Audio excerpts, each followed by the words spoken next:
Welcome back to another episode of Fahy Answered Questions. This week I'm joined by my parents, Mom and Dad. Hello. Hello. G'day, Australia. And my brother Ben. Hola. Cool. And this week on the episode, the topic that we're going to be discussing is diets. Is there a good one? Is there a bad one? Or is there a best one? A little bit of background on this topic. My parents have been vegan for a few years now. 1 year. Sorry. I'm getting 1 year. I'll let them talk. Oh, nice. Very good. We decided about a year ago to start a vegan lifestyle. Not that when the kids were growing up, we had a lot of meat, but then we started to get away from that once the kids started leaving the house. So we moved more to a vegetarian lifestyle and then decided we'd take the plunge and go full vegan. We've been doing that for a year now, and it has really accelerated our weight loss and our health overall. The kids will refer to me as Benjamin Button quite a lot because I keep going to the doctor and they keep telling me that I am healthy and young and look like I'm 10 to 15 years younger than I actually am age-wise. So I just assume that I'm Benjamin Button and that I am aging backwards. But definitely the health benefits from a vegan lifestyle for us have been prolific, far too prolific to go into this 45-minute podcast. So I would suggest a couple of things very quickly. Game Changers is a documentary that you can go and watch. You Are What You Eat is another one. The China study is another good thing to go and research, all about your diet and what diseases relate to your diet. And I'm getting way too deep, way too quick. That is where we feel we're going. We feel we're a lot healthier and a lot better for what we've been doing. But let's kick it back for what other diets there may be. Well, let me say this with the vegan one. I've suffered with migraine since I was in 4th grade. So we're talking decades here. And I had the opportunity to do acupuncture, and that helped greatly. And then I've been doing that for 6, 8 months, and then we went vegan, and I noticed an even greater reduction of migraines from that. And, occasionally we'll decide we want a cheeseburger or something, or a piece of cheese. And I've noticed dairy sets off my migraines. So by going vegan, we've discovered that I probably had more food allergies than we realized. So that has helped in that respect, not having to worry about a migraine or what's going to cause it because we eat organic, plant-based. Well, dairy is not really super good for the human body anyway. Like, we shouldn't really be drinking cow's milk because that's not made for us. And I love cheese, but cheese will jack you up if you eat too much of it. So, I mean, at least I that think part. it binds you up. That also. But yeah, as I get the dairy part of it definitely makes sense. I guess I will talk about dieting things that I've done in the past and am kind of doing now, I guess. For a little while, I went and did the keto diet. Yeah. And it was I did lose a lot of weight really fast. The only problem with it is it's not a sustainable diet. You can do it for, however long I guess you need to, so I guess you can lose the weight, but the problem with it is you have to wean yourself off of it, and then your body's immediate response after that is always, no, bro, never again, don't ever put me through that, and you just pack that weight back on typically pretty fast and typically worse than before. So that diet, yes, it sheds pounds, but it's not sustainable, and you can't, you always end up putting weight back on unless you find some other diet or change your eating habits to try and mitigate that weight gain, because your body's your body's immediate response is, because you basically starve your body on keto. You just eat meat, fats, and some veg, and it's really hard to not or to limit your sugar intake, and it's also extremely hard to get your body into like full ketosis, because even on the keto diet you can't reach full ketosis, and 1 little gram of sugar here or there can kick you right out of it. Okay, It's and really difficult.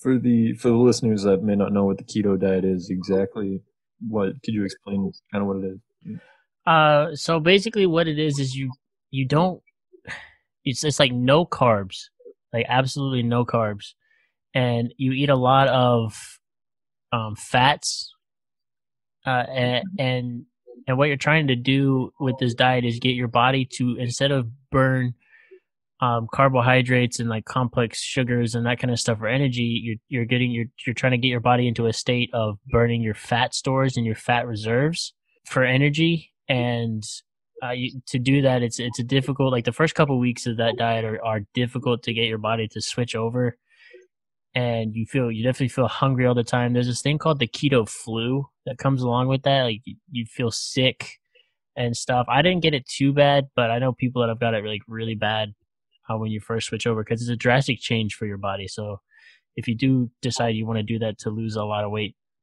quickly, I'm not advocating for it, and I would say definitely check with your physician, no matter what type of health you're in. But yeah, you eat a lot of like avocados to get those good fats from avocados. Surprisingly, you can eat bacon, because bacon's mainly just fat. American bacon. Yeah, American bacon, not Canadian bacon or anything else. Or Australian bacon. Yeah, sure. Eggs. It's basically just a lot of protein and a lot of fats, and it seems counterintuitive that you would eat fat to get your body to burn fat, but apparently that's how the science behind it works. But I would not recommend. What I would recommend, if you're not trying to go full like vegan or anything like that, is intermittent fasting. That's not too bad. I kind of do that now, where I don't eat breakfast per se in the mornings. I usually don't eat anything until about 10 o'clock in the morning, and then I have like a breakfast biscuit, usually like a chicken biscuit or something, and then I'll eat a couple hours later at noon for lunch, and then I'll try and eat dinner like an old man at like 5:30, 6 o'clock after I get home from work, and then I might have one more snack before I go to bed, and then I just don't eat after that. I said might. Usually I don't eat. Usually I don't eat a snack after dinner. Usually I just get all my eating done between 10 and like 6, like 7 at the latest, because I'm usually in bed by like 9:30. So that's like, you are getting old. Yeah, I know. So that's my window, and it has worked. Are you heading for the early bird special? Maybe. Yeah, next week maybe. Yeah, maybe. We'll see. I might hit it on my way home from work, but it has worked. I have lost probably 12 to 13 pounds doing it, so that's not too bad. Yeah, roughly around there. Some of that also was stress induced, but we're not going to talk about that. I do not advocate stress as a weight loss technique. Okay, so let's Josh, you are the younger one of the group. Correct. What is your generation thinking of doing? Well, I know I can't speak for my generation per se on that, but from some research that I have done, and with my degree being in biomedical engineering, I feel like I can talk with some authority on the matter. Yeah, I'm pulling it. But what I have seen that's very interesting is, and I actually have the article pulled up. Give me just a moment. Is that the International Agency for Research on Cancer, which is part of the WHO, they have carcinogen lists, so things that cause cancer. So Tobacco. Like those class 1, what they call group 1 carcinogens are things that definitely cause cancer in humans. And then group 2 is things that might or will probably cause cancer in humans. And the interesting thing on here is that processed meat is put into group 1. So they say here, for every 50-gram portion of processed meat eaten daily, increase the risk of colorectal cancer by 18%. So I should probably not eat lunch meat anymore No, because I will get the definitely butt cancer. Yes, and for those that don't know what colorectal cancer is, that's what Chadwick Boseman died of. Right. But and when they say processed meat, it refers to meat that has been transformed through, quote, salting, curing, fermentation, smoking, or other processes to enhance flavor or improve preservation. Holy crap, this country's in trouble if they can't have smoked meat. Yes. Wait, so barbecue gives you cancer? Barbecue will. Yeah. Yes. Fuck it, I'm risking ass cancer for barbecue. And so you're talking like your bacon, your sausages, your lunch meats, your canned meats. Yes. Don't eat spam, you nasties. So pretty much anything that you don't immediately take from the animal and just cook is that's your group 1 carcinogen. And they classify red meat as a group, what they call 2A, which is probably carcinogenic to humans. Well, good thing I don't eat steak all that often. And pork chops rarely. Bacon more so than, well, actually not that often. So from my point of view, like, we definitely, like, especially as, Americans, well, since we live here, Americans, we shouldn't eat as much meat in our diet. Because that's the thing here. It's like with every meal, there's, chunk of meat as like a big part of the dish when it really doesn't need to be that part of the dish. So for me, when I was living at home last year, because my parents were vegan, I was mostly vegan by default. And there were times, I'd be like, I'll cook something for myself and have a little bit of meat here and there. Because even though it does, cause cancer, it's freaking delicious. So I would argue from the point that, like, probably the best diet is one that, is mostly vegan, and allows for a little bit of meat in there. Just because there are things that you get from meat that you can't get as easily from other sources. Like vitamin B12, for example. Everything in moderation, though, too. So yeah, I think when you look at what you're eating, you need to buy and eat organic, whole foods as much as possible. I know that, depending on what you're doing, where you are in life, price can be prohibited for you to eat that way. We have found over the years that it was better for us to spend the money on healthy foods than it was not to, because the long run saving was we didn't go to the doctor for problems. Our body was able to handle the issues that came up because we were eating, to use some of the old catchphrase, we were eating clean. We were eating as best we could at that point. I mean, and you have to look at your situation and what's coming in, what's going out. Most people, when they're looking at their bills and stuff, food is one of those things that they will cut back as hard as they can because they know they can buy processed stuff cheaply. And so, when it comes to, parents make these decisions when it comes to paying the mortgage or the rent or the power bill or whatever versus food on the plate, you're like, well, what do? Well, we need to have somewhere safe to live for the children. So we're doing that, and we'll eat not as healthy as we would want to, but at least they're getting something. But you need to eat as cleanly as you can, as you can afford to. I mean, and if part of that is you grow your own food, and then that's what you do, because then you know what it is. It's not you make sure your seeds are the heirloom seeds and they're not the GMO or genetically changed seeds. And all right, well, GMO isn't, a scary thing. Gonna put that out there. I would argue for GMOs, but it's a different topic. I think the big thing, and seeing as how I happen to be the one that always wants to be controversial and upset everybody and paint with a very broad brush, I will assume that again. Let's look at the two countries that we represent, which is the United States and Australia, both of whom are at the top of the world for the obesity epidemic. I was about to say Fatty McFat 1 and Fatty McFat 2. Yeah. So on one hand, you have a president in this country that does McDonald's and all the fast food he can get his hand on and shuns a vegetable.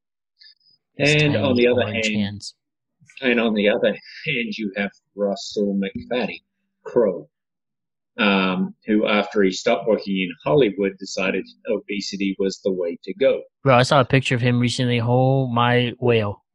Yeah. That was Humpback Crow. Anyway, the reason is, guys, we have fashioned our societies on convenience and laziness. So we would rather drive through somewhere and get something to eat than actually get out and freaking walk from the car to a shop, because Lord knows we don't want to put those 15 steps on our shoes. The other thing is, it is far easier to eat processed than it is to eat healthy, because we don't want to spend time in the kitchen cooking. And so it's easier to throw something in the oven and heat it up and walk away from it and know that in 15 minutes when the timer goes off, it's going to be ready, than it is to actually sit there and chop something up and think about what you're having to do. But all that's led to is high death rate through pulmonary cardio disease, cancers, and everything else in both countries, high rate of diabetes in both. And also, of course, we have people that at 40, for some reason, 280 pounds seems like a good average weight. We've done that to ourselves. And it was a while back in our life where we decided that if we turned the label, turn the box over on something and read the ingredient label, if we couldn't actually pronounce the ingredients that were within the label, then it probably wasn't worth eating. Like, I don't care if you say basil or basil. If you say oregano or oregano, makes me no difference. But if you can't say disulfide tricloxamorphin, then obviously you shouldn't be putting that into your body. That's just our opinion. That is what we do as nations. 2 nations in the world that have the highest obesity rate out there. And the other interesting thing is, when immigrants come to either one of those countries, the ones that immigrate usually eat the way they ate in their native country, but then the first, second, and third generations start moving away from that diet. And the minute those generations start moving away from that diet, guess what? They start getting a westernized body. They blow out. They start getting fat. They start having health problems and health diseases. And it is really interesting when you look at the study. And I think it was what Ben said earlier, moderation. Moderation. Probably the first smartest thing that boy's ever said in his life, but moderation. He's heard it his whole life. As to what went on. First of all, rude. Second of all, I resent that. You resemble that? Yes. No, resent. I've said other smart things. Not many, but a few. So one of the things you were saying, Josh, was pescatarian. Yeah, I put that in the family chat, which I guess are just vegans who are clinging on to the last little bit meat that they possibly can without saying it's red meat. They'll eat fish. Yep. which is, I mean, honestly, every once in a while, a good fish and chips, you can't beat it. But it's the same thing. It goes back to a little bit occasionally is okay. I mean, because I love tofu. I absolutely love tofu because you can do so much with it. But you have to be careful with tofu because of the levels of estrogen that it has in it. And so for me, I can have it once or twice a month, and that's about it. If I have it more than that, I end up having some flare up of some other issues. So for me, that's a treat. I would love to have, fried tofu a couple times a week or whatever, and can't do that. and when you're trying to figure out what you want to eat, how you want that to look, it can be a lot of trial and error. It can be a lot of research, but it's also being aware and listening to what your body is saying and what works for you, not just going, oh, that doesn't work for me. Well, did you really try that? Did you really try going completely off of something and then slowly reintroducing it to see how that's going to happen? If that's going to cause a reaction. We found that out with Felicity when we were living in Australia, and we all ended up with the flu those 10 days. And then we eventually started reintroducing things back, and we found out she had allergies to the different food dyes, and certain things would cause an adverse reaction in her. So we knew she couldn't have that. So that's also, you have to pay attention to your body. Boys, who has a question? I see faces. No, I was going to say something about the pescatarian stuff. I wouldn't say that my wife and I are full-blown pescatarians, because I do enjoy a nice chicken biscuit for breakfast. But our dinners have consisted more often than not with fish. When we go to the store, we're like, it's like, what do you want for dinner? And at least 2 to maybe 3 meals out of the week, we end up getting some sort of fish. And yes, we have a fresh fish counter here, and we usually end up getting some Cajun catfish. It's not wild caught; it's farm raised, which isn't super great, but it's the best we can do. So we get that, and I wouldn't say very often. Every once in a while, when she really wants, I guess, like fish tacos, we get catfish.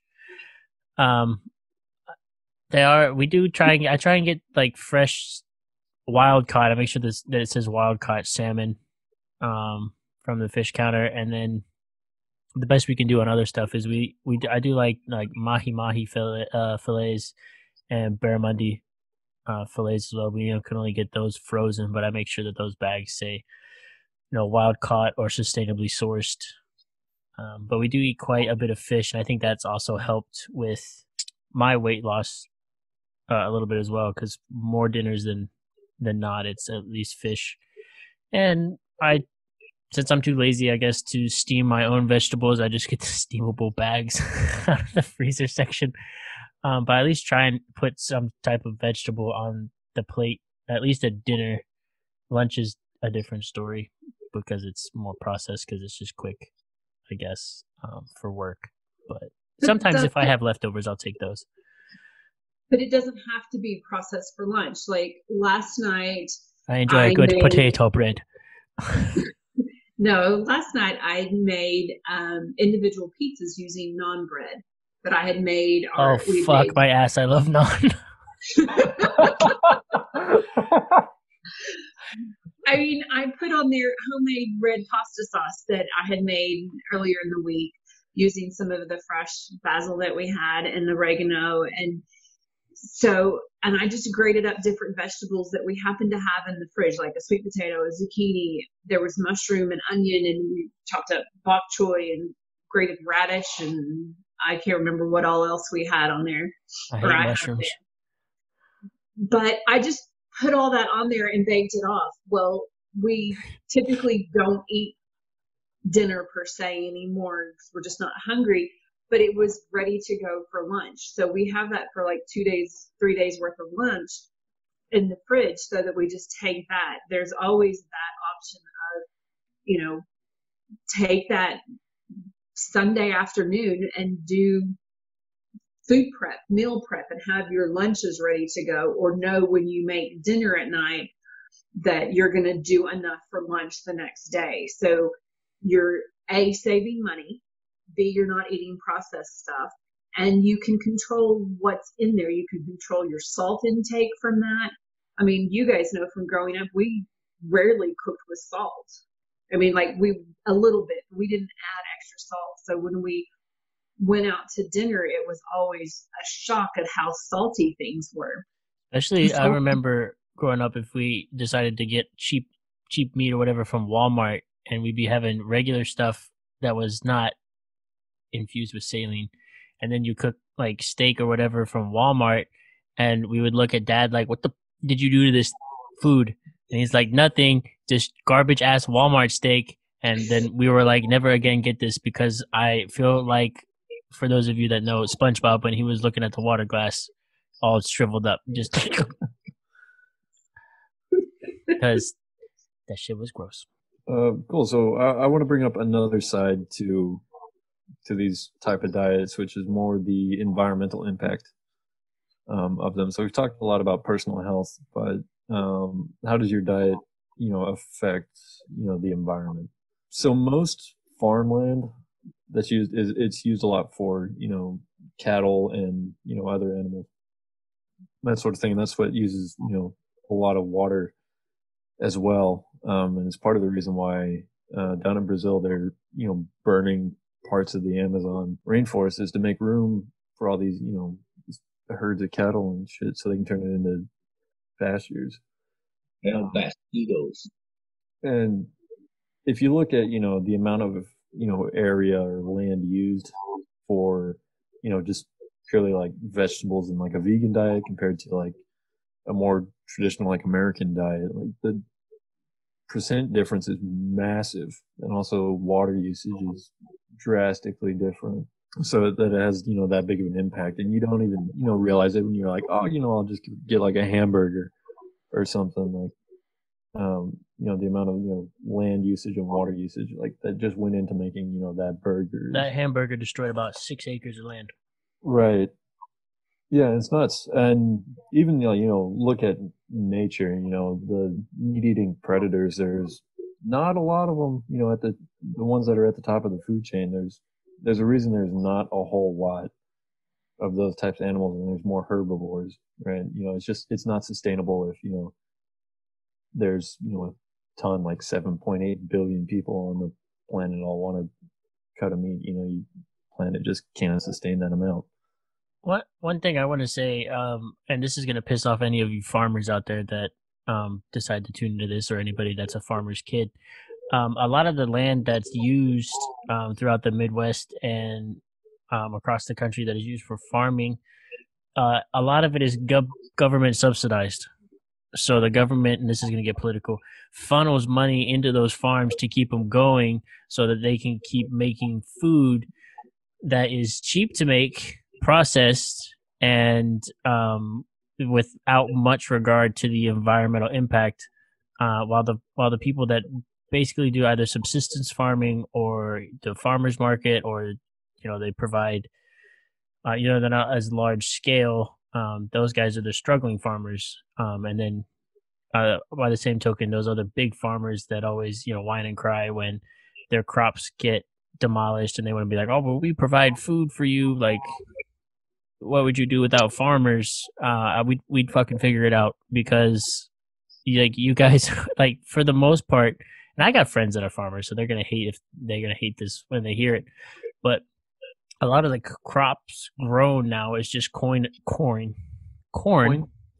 Corn, yeah, they grow coins. I wish we have a coin shortage in America right now. That's beside the point. Is just corn and soy, and both of those plants. Hopefully, I'm not mistaken. Squash can probably correct me if I'm wrong, but I know corn for sure. They just suck the nutrients out of the soil. I'm pretty sure soy does the same thing, but that's why they try and rotate which crop they plant which year. But I mean, either way, those are the main two food crops that are grown across the Midwest and in those farms because they're kind of cheap to plant. They have a decent amount of like profit yield because they're used in pretty much everything. And the government subsidizes you for planting that stuff. So farmers have now moved away from growing organically. Well, they've been doing this for years, like growing organically, and now have just moved into mass production of corn and soy and whatever else will get them the most money. And it's just wreaking havoc across basically the Midwest. I think probably, yeah, that's political, but I think if people stop and do research and look at everything, and you've used the Midwest farmers as your example, I'll use the Chinese fishing fleet as my example. You can use the Japanese whaling fleet as another example. There are cultures around the world that just want to, and I use this term, loosely because I don't want to offend anyone, but there are cultures around the world that just rape the earth for what it can give them. And the problem we have is, as a species, we've never stopped to learn sustainability. We want to keep reproducing. We want to keep growing as a species, but we've never stopped to ask the question, can this planet really afford to sustain us? We keep hoping technology will get us out of the hole. And unfortunately, while we do all these programs and we do all this stuff, I think all we really do is kick the Coke can further down the road, and at some point we're going to have to pay the piper. And that's coming in terms of global warming and environmental disasters and economic disasters and everything that's happening to us. And, it can be as simple, getting back to our topic today, it can be as simple as in the diet a person chooses to follow as to the economic and environmental impact that it has.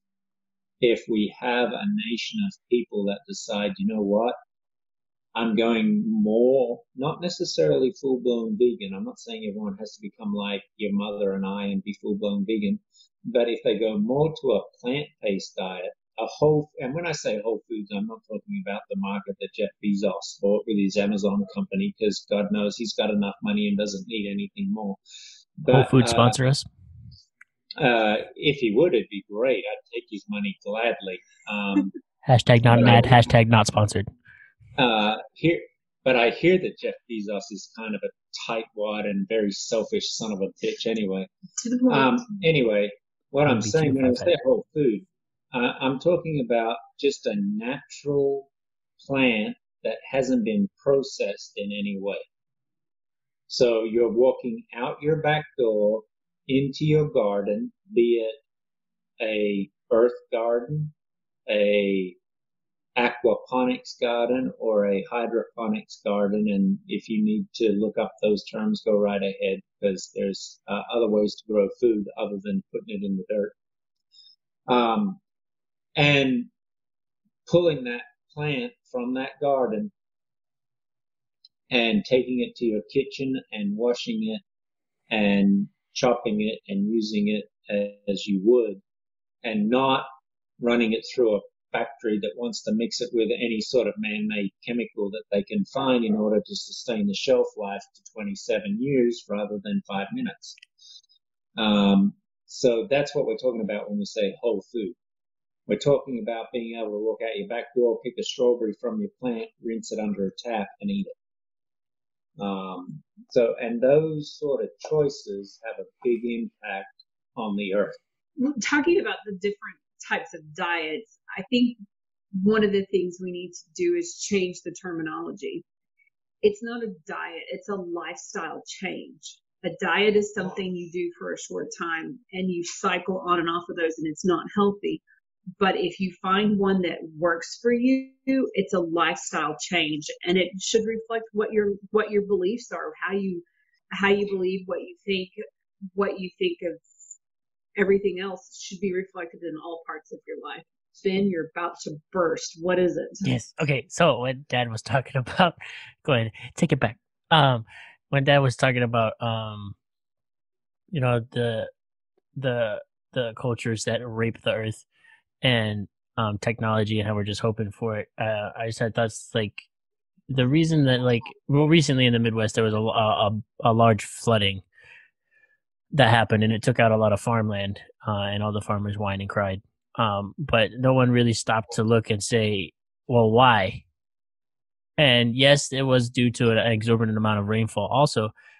But I think a big part of it was that farming in and of itself has created an erosion problem everywhere. And so the banks of rivers that used to be strong and would keep a river moving where it needed to are now weak because we cleared it out and literally farmed right up to the water. And so when any type of, decent rainfall happens, everyone loses their minds because they're like, shit, my farm. And it's like, well, you did it to yourself, pal. And also the other environmental impacts that farming and that farming industry have also, helped cause things that, like Dad said, with global warming and stuff. So the paying the piper time is coming, and I feel like that's why a lot more of the natural disasters are happening. California is literally always on fire, but that's because that is basically Babylon. But that's a different topic for a different time. I think Josh has something. Hold to on, say. uno más. And then when Dad was talking about technology, it's like I just thought of how in movies when people figure out how to farm and can grow all types of plants in these little pods that are like floating all around, like people are waiting for that type of science to happen. Where hydroponics or aquaponics evolves into something that's like you see out of a sci-fi movie, and everybody's just kind of like, well, we'll rape the earth until that happens, and where everybody's hoping Elon Musk will save the day. And that dude he's like the anti-Batman. He just has a lot of money and he can just make whatever kind of toys he wants and the public will buy them. Squash. All right. So one resource I would encourage people to check out, it's a documentary on Netflix. It's by David Attenborough, if you know, or Sir David Attenborough. Oh, I saw that. You know who he is? He's the guy that does a lot of the nature documentaries for the BBC. But his latest one on Netflix is called A Life on Our Planet. And I watched that one the other day.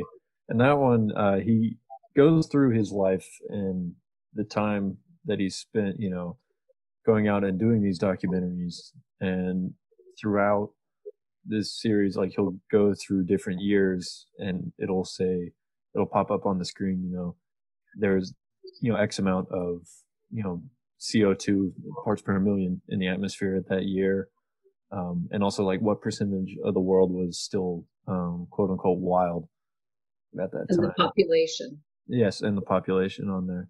But one thing that, he does go through is, how your diet can and does impact, the world, and how we can reverse. And that's the important bit on this one is he spends the last, end segment of the documentary talking about how we can, reverse all these things that are happening to the planet by, increasing the biodiversity to where it was at. I know there's one Pacific island that they noticed their fish stocks were being overfished. So the government just set aside various areas around the island where these are, strict no fish areas. And it allowed, the fish, population to recover. And they've got a booming, fishing industry now. But yeah, definitely give that video a I have to watch it. I saw it pop up. I like his voice, so it's very, watch it. Very good. Yeah.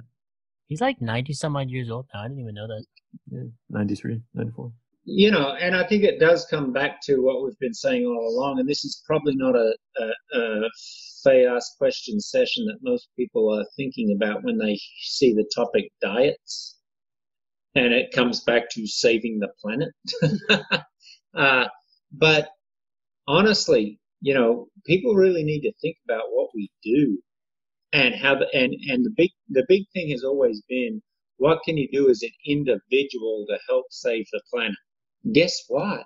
It comes down to you are what you eat.